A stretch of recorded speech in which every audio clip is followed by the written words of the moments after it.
The words sliced clean through the morning. I froze with the spatula in my hand, eggs hissing behind me like they, too, were offended. Adrian didn't even look up from his phone. Just that half-smirk he'd perfected over the years. The one that used to make my knees weak, and now made my stomach turn. "Last night, I was with the best woman in the universe," he said again, thumbs still scrolling. I placed his plate in front of him. 2 eggs, sunny side up, toast points arranged like a fan, exactly the way he had trained me over 7 years of marriage. "Who was she?" I asked, voice soft enough to pass for curiosity. He finally glanced up, amused. "Someone you'll never meet. But Christ, Elina, she's on another level." The inside of his collar carried a faint crescent of scarlet lipstick. I have never in my life worn scarlet. He left laughing under his breath, the front door clicking shut behind him like the final period on a sentence I no longer wanted to read. I stood in the kitchen for a long time, spatula dripping grease onto the marble island. Then I opened the everything drawer, pulled out the yellow legal pad I once used for grocery lists, and wrote a single line at the top. Day 1. He thinks the knife went into me. Let him keep thinking that. That was how it started. For the next 30 days, I became the world's most convincing ghost. I cooked his favorite dinners. I laid out his cufflinks in perfect rows. I greeted him at the door with a kiss that landed on the corner of his mouth and never quite became real. He loved every second of it. He thought I had finally accepted my place. He had no idea the knife was in my hand now. I began waking at 4:17 a.m., 4 minutes before his alarm, 17 minutes before the city remembered it was alive. While he slept off hotel gin and someone else's moans, I slipped down to the basement we had turned into storage when we didn't need the space. I dragged in a second-hand drafting table, a swing-arm lamp, rolls of buttery tracing paper, and every pigment I could no longer afford to live without.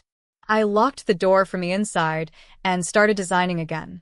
I had once been Elina Valeni, the 25-year-old wunderkind every shelter magazine wanted to photograph. I had given it all up the day Adrian said, "We don't both need to chase the spotlight, babe. Let me build the empire. You make the home beautiful." So I made the home beautiful, and he built an empire that had no room for me in it. Now I built in the dark. Furniture that looked like grief made elegant. Lighting that looked like screams frozen midair. Walls that carried the texture of skin after fingernails have raked across it. I posted nothing. I told no one. I simply worked until my eyes burned and my fingers bled indigo. Adrian noticed exactly 0 of it.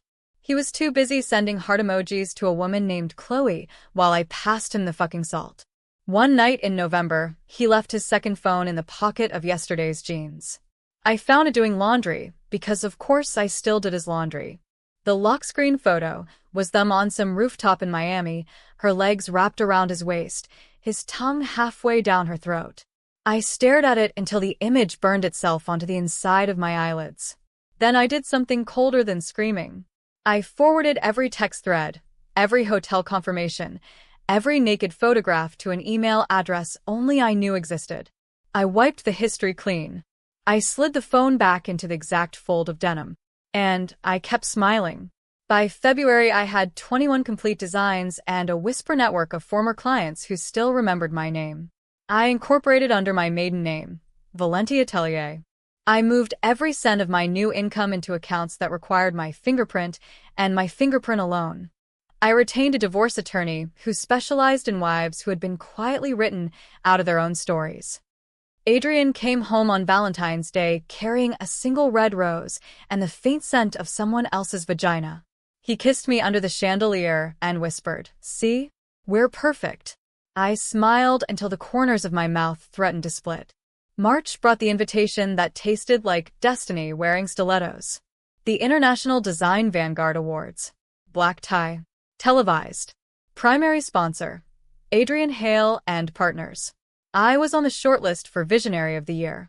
I laughed so hard I had to sit on the cold tile of the shower fully clothed. I bought the dress in cash from a boutique that didn't ask questions. Liquid obsidian silk. Backless to the base of the spine. Slits so high it was practically a declaration of war. I had my hair cut into the severe asymmetrical bob I wore the night he first saw me at my thesis exhibition. I painted my lips the exact scarlet that had once lived on his collar. The night of the gala, he texted at 6:42 p.m. Stuck in dinner with investors. Take an Uber, babe. Save me a seat. I replied, of course. Enjoy yourself. I arrived alone. The step and repeat was a storm of flashbulbs. Someone shouted, Elina Valeni. This way. I turned, smiled the way I used to when the world still belonged to me, and walked inside.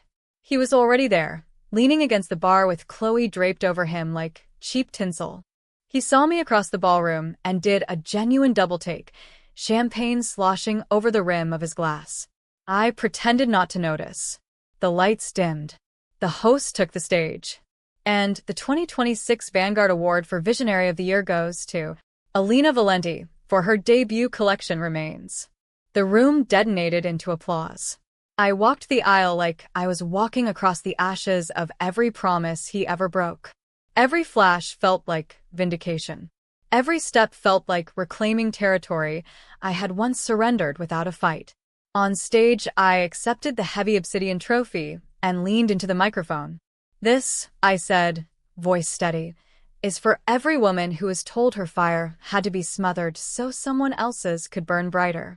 Turns out embers make the most beautiful blades. I looked directly at him, while 10,000 people roared. His face had gone the color of old ash. Chloe's hand was clamped around his wrist, like she was trying to keep him from floating away. I stepped off the stage and he was waiting, frantic. Elina, Jesus Christ. Why didn't you tell me? I tilted my head. You never asked what I was doing while you were busy being extraordinary with someone else. He reached for my arm. I stepped back smoothly.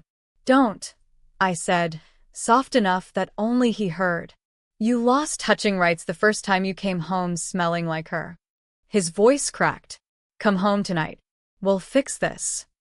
I laughed, actually laughed, and it sounded like glass breaking in reverse. Adrian, I said, leaning in until my lips almost brushed his ear, you spent years telling me I wasn't enough. Tonight the entire world just told you I was too much for you to handle. I pulled back. His mouth opened, closed, opened again. No sound came out.